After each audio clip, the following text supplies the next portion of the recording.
Herzlich willkommen zu 1000 PS TV hier von den Track Days von Pannonia Ring.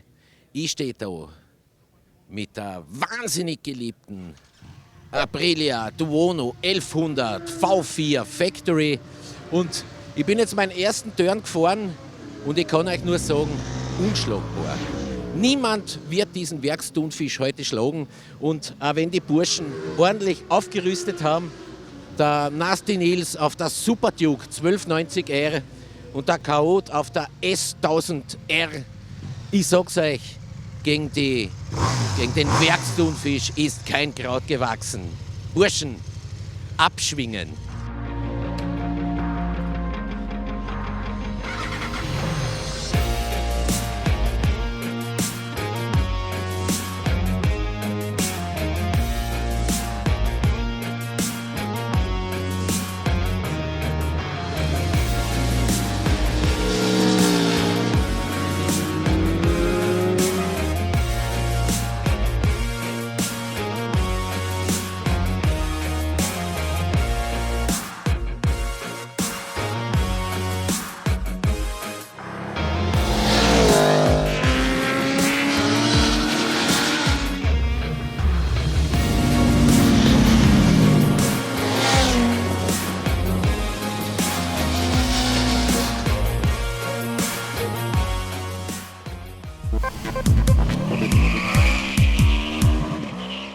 Also ich weiß nicht, was der Zonko jetzt geredet hat, aber es waren sicher irgendwelche von seinem Pfeifendunst benebelten Fantasiegeschichten über die Duono, die ein fantastisches Motor ist. Aber wir müssen jetzt einfach ein paar Emotionen rausrechnen, weil natürlich auch die anderen nicht geschlafen haben. Die zwei, wie soll ich sagen, Herausforderer, Chaot, glaube ich, kann man da jetzt sagen.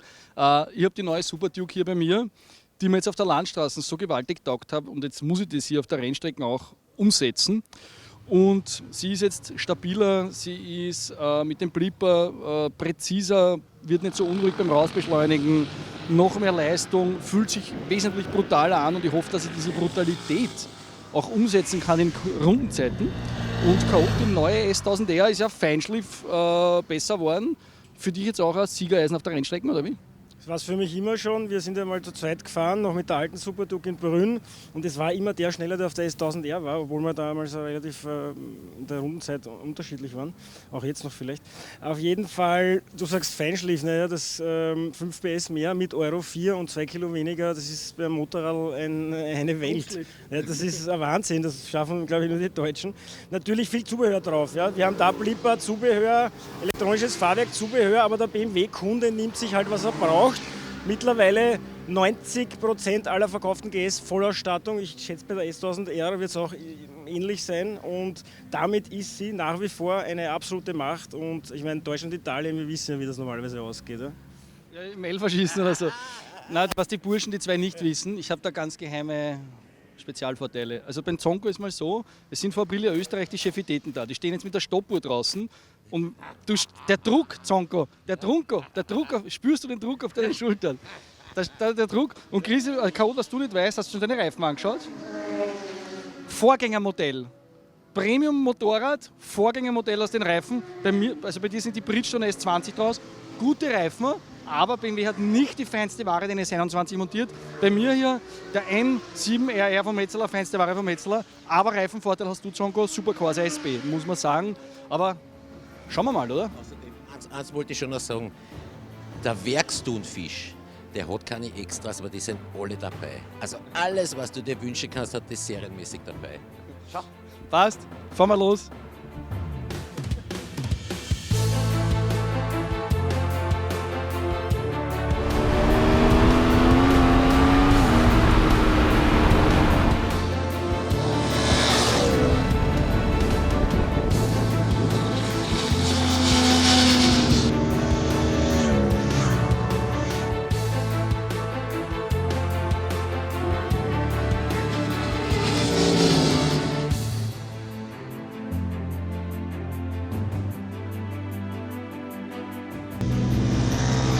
Ja, war jetzt eine harte Fahrerei. Hat auch wegen der Temperaturen 34 Grad, sind wir mörderisch ins Schwitzen gekommen. Und im Prinzip hat sie leider im Vergleich zum letzten Jahr nicht viel geändert, Chaot, oder? Sie sind alle drei Motorräder besser geworden, aber deine Rangordnung ist ähnlich. Ja, meine Rangordnung ist ein bisschen anders. Interessanterweise, alle sind besser geworden. Die zwei halt stark überarbeitet. Die Super Duke vor allem an der Front, härtere Feder, andere Fahrwerksabstimmung, breiterer, niedrigerer, weiter vorne angebrachter Lenker. Ich glaube, so habe ich es jetzt richtig gesagt. Das heißt, wir haben jetzt mehr Druck vorn. Ich finde, das spürt man deutlich, vor allem auf der Rennstrecke. Auf der Straße, da zählt ja eher das Spektakuläre. Da war es nicht so schlimm. Aber da wurde wirklich an den richtigen Stellen nachgebessert. Bei der S1000R hast du auch vorher gesagt, Kleinigkeiten. Wie gesagt, 5 PS mehr, 2 Kilo weniger. Das ist schon was. Leichterer Rahmen, weniger Verkleidung. Mehr Serienausstattung, zum Beispiel HP Sportauspuff, serienmäßig. Also da wurde schon viel gemacht, schaut vielleicht nicht so aus. Wir haben jetzt noch Seilzollkupplung, kann man in der Weite auch nicht verstellen, was mir nicht so taugt. Also das muss schon alles... Was am schnellsten? Ich glaube, dass ich dann leider mit der Aprilia am schnellsten war. Und das hätte ich nicht ganz erwartet. Ich habe mir gedacht, das wird nach wie vor das Schnellste bleiben. Dann die Aprilia, dann die Super Duke, weil es ja doch ein bisschen mehr Arbeit verlangt und weil es vorne wirklich durch diese brachiale Kraft unruhig wird. Also das hat sich jetzt verändert und zwar in einem Maße, wo ich mich wirklich ergeben muss. Und wo ich muss mich wirklich hinlegen vor dir. Nein, vor der Tuono. Ja, vor der Tuono. Zonko, ich bin ein Fußballfan der italienischen Nationalmannschaft, weil die so schön verlieren, sage ich immer, weil es dann alle plären. Aber heute muss ich sagen, Deutschland 0, also beziehungsweise Deutschland 1, Italien 2 und Österreich ein halbes. Okay. Zonko, jetzt bist die anderen ja auch ein bisschen gefahren.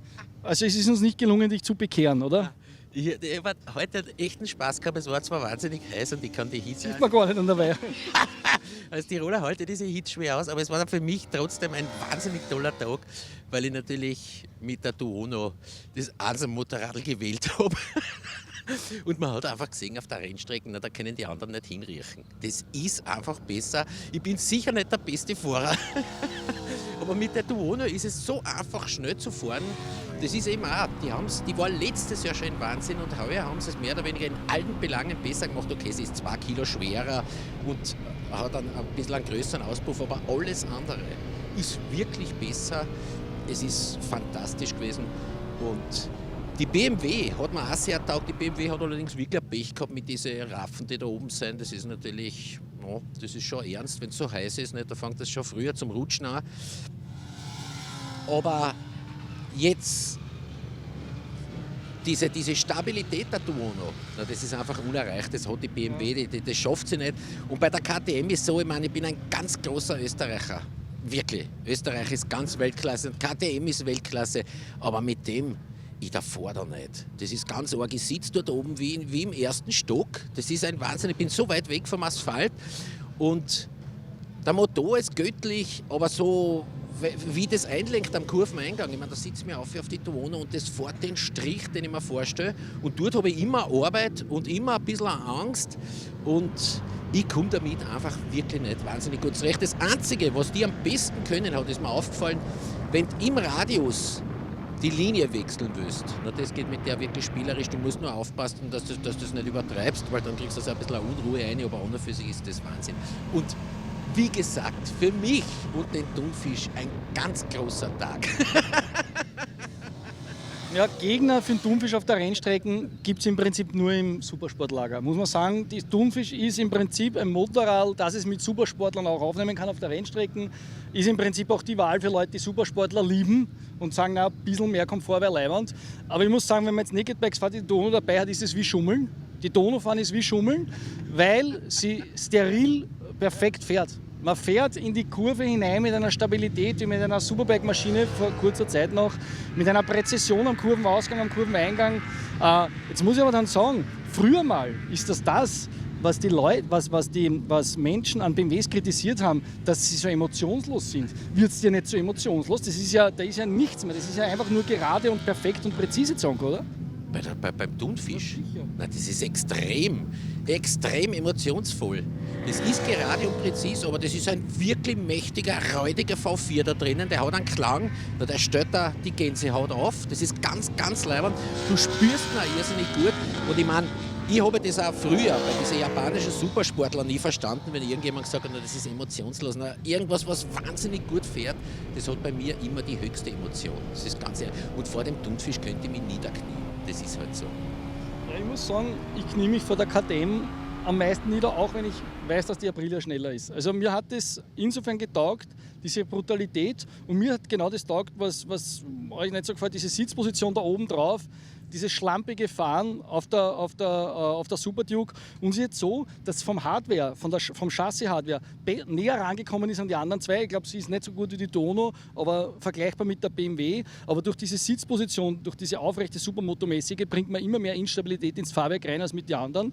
Und wie man ein Motorrad gewechselt habe, war zum Sehen, dass du K.O. das größte Vertrauen in die Elektronik hast, mit den Reifen, mit den Bridgestones. Ja. Ich meine, Bridgestone Weltklasse-Reifen, aber der S20 kann natürlich mit den neuen S21 und so weiter nicht mehr mithalten. Und was ich gesehen habe, natürlich, man fühlt sich auf der Super Duke irrsinnig schnell. Und wie ich aber mit der Dono hinter dir nachgefahren bin, warst du der Jausengegner, weil du natürlich da ganze Zeit gekämpft hast und ich bin hinten einfach gemütlich rumgestanden. Also muss man leider sagen, die Dono die schnellste, die KTM die brutalste. Was ist dann die BMW, die universellste oder die? Ja, würde ich fast sagen. Universell übrigens zur Geometrie ist auch ganz interessant. Du hast dich nicht wohlgefühlt, du schon. Da ist wirklich am meisten Platz. Das ist irre. Zwischen meinen Oberschenkeln und dieser Tankkante sind da irgendwie 10 cm. Also kannst du mit 1,90 locker drauf sitzen. Bei der Aprilia ist es schon ein bisschen beschränkter, so ein bisschen italienisch gebaut. Aber die Aprilia ist zum Beispiel für mich geometrisch am besten, weil ich das Gefühl habe, das ist so für mich gebaut worden. Das hat wer umbaut, damit es mir passt. So fühle ich mich und deswegen habe ich so ein Vertrauen.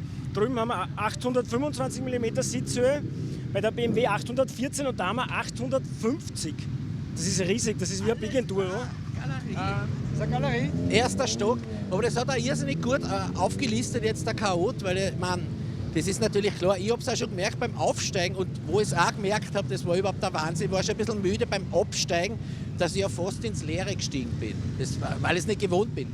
Aber ich wollte nur sagen, diese BMW, ich finde die BMW wirklich sehr, sehr leibend. Und ich habe auch einen großen Spaß gehabt beim Fahren, aber dieses Quäntchen, was die Aprilia, der Werksthunfisch, besser kann,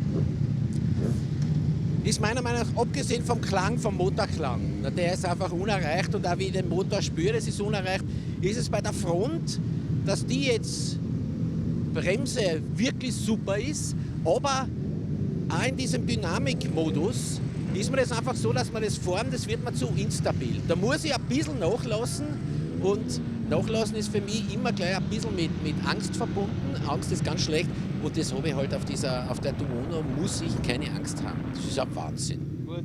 Im Sattel von der Duke habe ich immer Angst und das taugt mir, Burschen. Aber gehen wir noch weiter, weil wir haben noch eine Geheimwaffe da. An und für sich habe ich bestellt eine Yamaha MT-10 SB und wollte damit den Zongo ganz schwer in den Arsch aufreißen. Aber leider ist nur geliefert worden die MT-10 und man muss sagen, man merkt ein bisschen, dass sie einfach einen Ticken weniger sportlich ist hier auf der Strecke, oder? Absolut. Das erste, was war bei mir die Schräglage, die auf der Triumph Street Triple RS super war und dann bin ich sofort immer wieder auf den Fußrasten aufgesessen. Also das heißt, einfach entspanntere Sitzposition, dafür aber halt weniger Schräglagenfreiheit. Ich meine, der Motor ist ein Wahnsinn. Mir taugt auch, dass das Gas sehr sensibel anspricht. Wir haben ja 3 Fahrmodi, wir haben 3 Traktionskontrollen-Levels, also alles total überschaubar. Bin ich echt ein Fan davon. Elektronik, aber überschaubar. Alles herausgefahren von zig Testfahrern, tausende Kilometer. Ich glaube, da kann man sich mittlerweile darauf verlassen. Aber insgesamt merkst du halt einfach, es ist mehr das Straßeneisen noch und wir sind ja letztens, hast ja die DSB, glaube ich, im Büro gehabt. Alter, das ist echt der Unterschied, das ist echt irre. Ja, muss man leider sagen, also das ist jetzt unfair, die Yamaha-Fans werden heute keinen Triumph, oder Triumph schon, aber keinen Sieg sehen werden. Wir haben jetzt übrigens, die MT-10 ist gerade draußen, ein YouTuber-Kollege aus Deutschland ist dabei, es fährt das erste Mal auf der Rennstrecke, der fährt gleich mit der MT-10, zeichnet sie auch aus. Der Typ ist noch nie auf der Rennstrecke gefahren. Ich glaube, er ist heuer gesessen, zweimal am Motorrad. Bis jetzt 600 oder 1000, also relativ wenig Erfahrung. Habe ich gemerkt, er hat nicht gewusst, wie man es anstatt und so. Aber der ist jetzt schon den zweiten Turn gefahren mit der MT-10 SB, fühlt sich wunderbar wohl, treten bei den Modis einfach ein bisschen zurück, also ein Hoch auf die Traktionskontrolle, ein Hoch auf die Modis. Und wir werden schauen, was jetzt im Vollfeuermodus kann. Er kommt hoffentlich gleich und dann gehen wir Gas.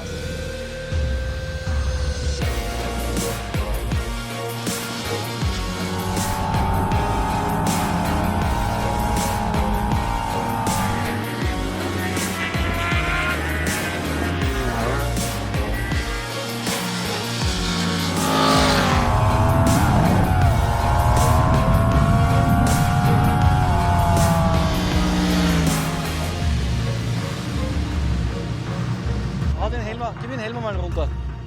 Jetzt bin ich hier beim Marco von Tutopolis TV. Der probiert echt alle Sachen aus. Paintball, Waffen, Hoverboard-Stunts und Longboard-Stunts, Drohnen, also alle Männerspielsachen. Und ich habe ihn gefragt, ob er mal auf der Rennstrecke fahren möchte. Und er hat natürlich nach so einem gemütlichen Motorrad verlangt. Und erstes Mal auf der Rennstrecke mit der Yamaha MT-10. Sie schaut böse aus, hat dich aber noch nicht getötet offensichtlich. Nein, auf jeden Fall nicht. Aber zwischendurch bin ich gerutscht, habe gemerkt, die Reifen wurden richtig heiß. Kurz gerutscht, aber sonst habe ich gut aufgefangen. Das Baby macht richtig Spaß. Diese Runde war ein bisschen langsamer, weil wir hatten jemanden vor mir, der ein bisschen langsamer war. Ich hätte noch ein bisschen schneller gekonnt. Aber nach dem Rutscher war ich dann direkt wieder so besänftigt. Aber es macht richtig Spaß. Und ich hoffe, ich kann gleich noch ein bisschen mehr schneller. Also die erste Runde war deutlich schneller wie die zweite jetzt hier. Und wie geht's dir? Es hat die Maschine eigentlich 160 PS. Du bist das erste Mal auf der Rennstrecke. Du bist trotzdem der Chef im Sattel. Ja, ich denke schon. Das ist ja alles Tracking Control ist an. Und das andere, was ist das andere? Das andere kann man die Mode, der Power Mode, da kann ich das Ansprechverhalten vom Gasgriff sanfter stellen. Das heißt, das ist schön zu dosieren, oder? Ja, super. Perfekt. Die kann man echt gut bedienen, würde ich mal sagen. Man sieht, der Marco hat, kann man so sagen, relativ wenig Ahnung von diesen ganzen Technik-Firlefanz. Er geht sehr unbedarft an die Sache ran. Das macht es für uns auch spannend. Das Zeug ist praxistauglich. Traktionskontrolle, dieser Power-Mode, alles eine tolle Sache. Marco, gib noch Gas, halt da oben bleiben. Gell? Super. Dankeschön.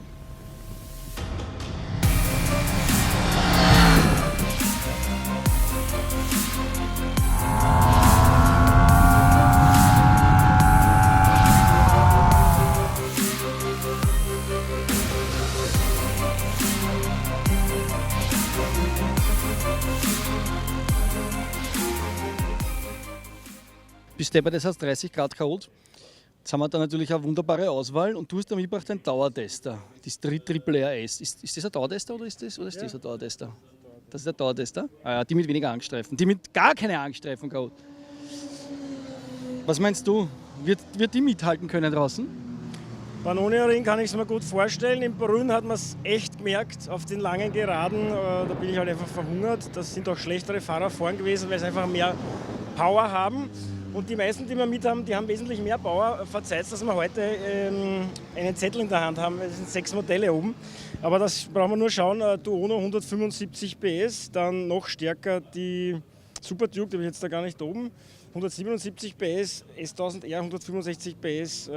Sogar die Kava Z900 hat um 2 PSchen mehr, 125 PS.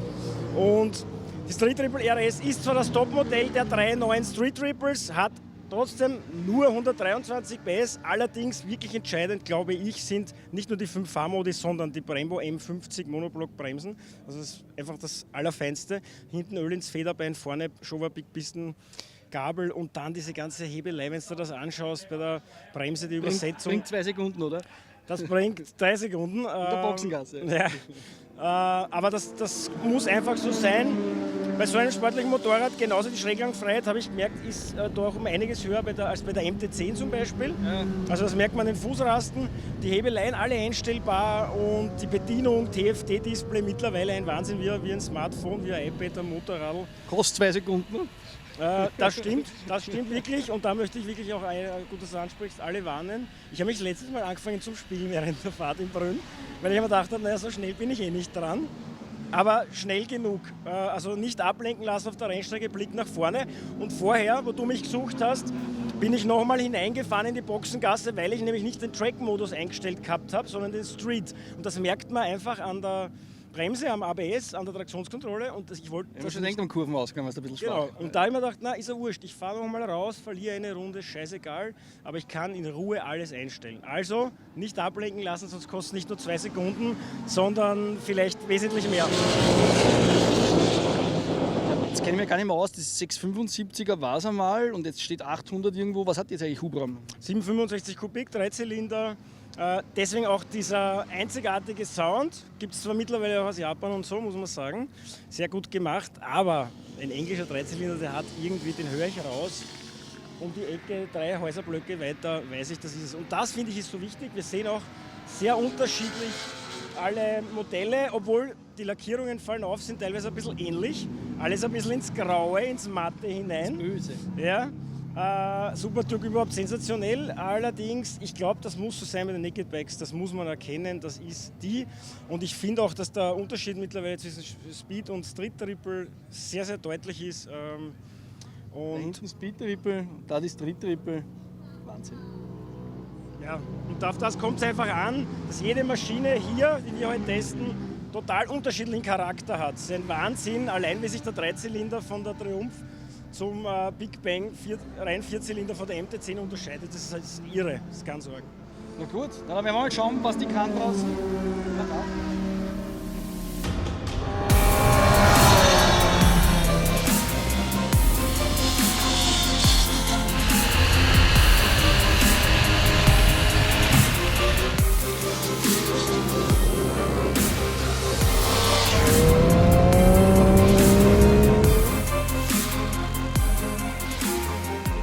Ja, ich muss sagen, Jungs, die Leute von Triumph sind ein bisschen Schummler, weil sie als Testmotorräder liefern sie immer nur die RS. Ja, die Triumph Street Triple RS, das mächtig ausgestattete kleine unter Anführungszeichen Naked Bike, und die hat natürlich in der Mittel- und oberen Mittelklasse alles eingestampft, kann man so sagen.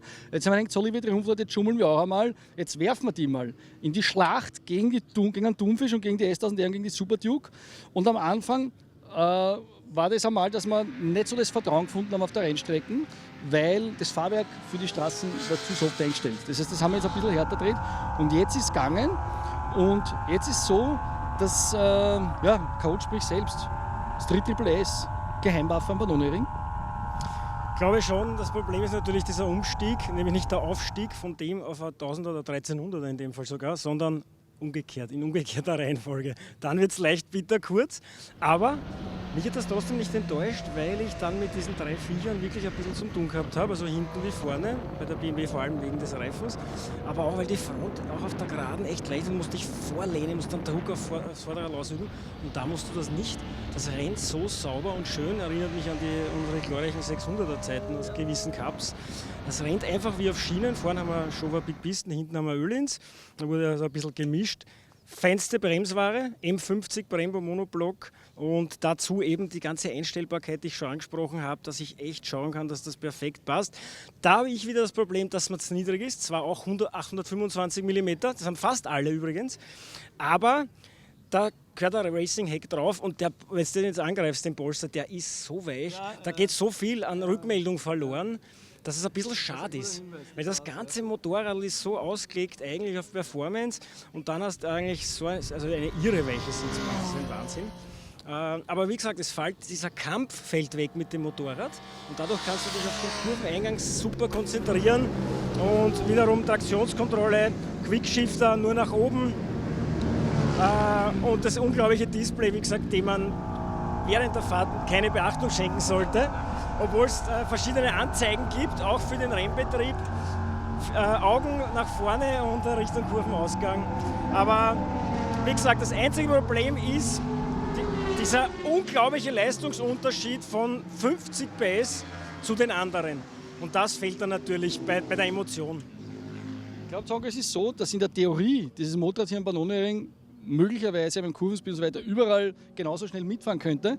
Aber ich weiß nicht, ob es dir aus der MotoGP hat es ja auch mal so spektakuläre Projekte gegeben, die was handlingmäßig überlegen, aber leistungsmäßig unterlegen. Jetzt machst du einen Fehler mit dem Motorrad und dann hast du keine Optionen mehr gegen die Big Bikes, oder?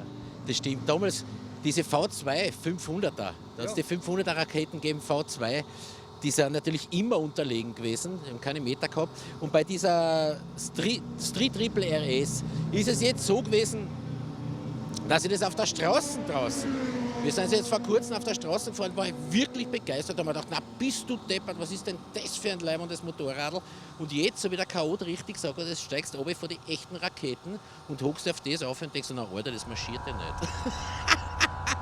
Das ist natürlich fürchterlich und sowas kann natürlich nur eine echte Banause sagen wie ich, weil bei mir ist so, ich bin immer lieber die Tausender gefahren, weil ich ja zu keiner Zeit sehr präzise gefahren bin. Und mit sowas musst du natürlich sehr präzise fahren, du musst die Schaltpunkte genau setzen, du musst die Bremspunkte genau setzen, die Beschleunigungspunkte genau setzen. Und ich bin eben einfach immer im Modus des blinden Wütens gefahren und da brauchst du die Motorleistung, die dir dann diese Fehler ausmerzt. Aber ich glaube, einer, der wirklich präzise fahren kann, ist mit dem sicher sehr schnell. Ja, das sind gute Hinweise gewesen. Damit man damit präzise fahren kann, muss man das Fahrwerk sofort deutlich härter stellen, als ausgeliefert wird. Andere Sitzbank rauf. Und dann kann man damit präzise und schnell fahren. Aber natürlich, wir fahren heute mit diesen Motorrädern, was wir jetzt sagen, das ist so eine überbordende Leistung, dass man sich jeden Fehler erlauben kann und das immer ausmerzen kann. Das geht halt da nicht. Ansonsten finde ich von dem, wie sie aussieht und wie sie hier mitspielt mit diesen Triumph-Logos und so, ist es Oberliga. Also hier Triumph-Logo, hier Triumph-Liga, die schönen Dinger. Also Oberliga beim Look and Feel, Oberliga beim Display und bei der Motorleistung so, wie es im Prospekt halt steht, ein bisschen weniger. Jetzt haben wir noch die MT-10 von Yamaha, wo ja leider Yamaha nicht DSP geliefert hat. Nicht DSP geliefert. Und da haben wir das Duell schon letztes Jahr gesehen, dass im Prinzip das Motorrad unterlegen ist auf der Rennstrecke und die halt ihren universellen Charakter auf der Landstraße schön zur Geltung bringt. Aber hier auf der Rennstrecke ist sie mit dem Seriefahrwerk nicht präzise genug, um mit den Wunderwaffen mitzuhalten. Muss man leider so sagen, oder? Ja, genau so ist es.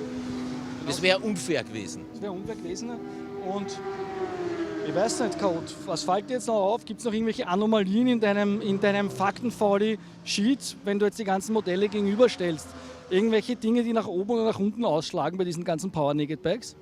Naja, es ist vor allem die Grundausstattung. Das hat der Zongo schon angesprochen, mit dem Thunfisch ist alles dabei. Da ist das voll. Ja, der kostet ja Vermögen, was kostet Okay, trotzdem, da ist einfach alles dabei. Es wird angenommen, dass das notwendig ist und dass das einfach drauf sein muss und es ist drauf. Aus. Bei BMW ist das immer so, der Grundpreis ist wirklich sehr fair, aber diese ganzen Feinheiten summieren sich dann halt auf. Und du musst dazu kaufen und du wirst auch dazu kaufen. Das ist so. Der Blipper auf der BMW übrigens, den finde ich noch feiner als auf der Aprilia. Also der Schaltautomaten-Blipper, das ist noch einmal um ein Eck feiner abgestimmt. Bei der Super Duke auch sehr, sehr viel an Bord auf jeden Fall. Da muss ich leider widersprechen. Ich habe nämlich was ganz Grausliches gemacht. Ich habe am Wochenende den KTM-Konfigurator angeworfen und habe mir alles angelegt, was ich gerne hätte auf der Super Duke. Und dann ist rechts unten gestanden 24.000 irgendwas. Das ist noch teurer wie der Thunfisch. Also es ist schon einiges drauf, aber wenn man alles reinpackt, in Österreich mit den Steuern, wird es unvorstellbar teuer, aber halt leibernd. Ansonsten müssten wir jetzt zum Siegermotorrad rübergehen, oder? Gehen wir zu Donau nochmal rüber für eine letzte Einstellung, Kameramann, oder? Ja, für mich bist du die leibendste KTM, kein Problem, aber gehen wir halt rüber zur schnellsten, das hilft ja nichts. Ja, was ja gänzlich unmöglich ist, Zongo, man sieht, dass man irgendwann eine Einstellung filmt, wo man die Duono alleine hat. Gell? Du lässt das irgendwo stehen, gleich schwirren sie umeinander, die Leute auf der Maschine. Ja, man sieht es jetzt hier mit der Kameraeinstellung, sieht man es überhaupt, haben einige auch hier negativ angekreidet, Zongo. Das ist kein echtes Naked Bike, es ist zu viel Verkleidung und da hinten die Supersportler gleich daneben. Ja, ist halt so. Sie ist die schnellste, so wie sie ist. Und wem es nicht gefällt, okay, der muss was anderes kaufen. Kann man nichts machen, oder? Das ist ein gutes Resümee für den Schluss. Burschen, will noch irgendwer die Oma grüßen lassen oder irgend sowas? Oder machen wir Schluss? Nein, mir ist nur eins aufgefallen. Also mir ist eines aufgefallen, der Mäusezirkus da, ja, das ist Christbaumbeleuchtung, die ist schon ein bisschen lächerlich, weil die Ithaker stehen auf Farbe und ich auch. Aber darf man Ithaker sagen oder ist das ganz böse? Meine Frau sagt, das geht überhaupt nicht. Ich finde es überhaupt nicht böse. Nicht böse gemeint, so wie Öse ist auch nicht böse gemeint. Aber diese Schaltblitze teilweise, bei der S1000 RBMW ist der momentan auf 7000 eingestellt und die dreht aber bis 11 bis in den roten Bereich. Ich weiß nicht, was der dort verloren hat, aber er ist dort. Den hat er irgendwie eingestellt, muss man umstellen. Ja. Habe ich auch wieder nicht gemacht. Ich warte darauf, dass es irgendein Personal macht für mich. Und genauso hier dieser Schallblitz, der baut sich so auf. Also das sind alles ein bisschen Spielereien, da übertreiben es mittlerweile. Und ich glaube, dass das die Leute ablenkt. Ich meine, es ist jeder eigenverantwortlich, aber so diese DFD-Farbdisplays mit den 1000 Anzeigen, das ist ein bisschen hagelig. Also da wäre ich dafür, dass man die vielleicht dann auf Wunsch komplett reduzieren könnte. Nur Drehzahl aus und der Rest ist weg, ausgeblendet, dass ich nicht schaue, habe ich jetzt Traktionskontrolle. Ich meine, ich kann es zwar auch teilweise dann während der Fahrt regulieren, aber ich glaube, das ist eher den Rennfahrern vorbehalten. Ja, aber jetzt ist noch natürlich interessant, wie die Zuseher das sehen. Wir haben jetzt hier eine perfekte Rundenzeitmaschine. Ist sie für euch schon zu viel Supersportler? Dann haben wir diese mega brutale KTM, ist das einzig wahre? Und wir haben noch die absolut mega universelle S1000R. Was sagst du zu der? Und was meint ihr, oder ist die Street Triple S gut genug, stark genug? Eure Kommentare zählen natürlich mindestens genauso viel wie unseres und wir gehen jetzt Spaghetti einwerfen. Burschen, danke, Weltklasse. Tschüss. Ciao.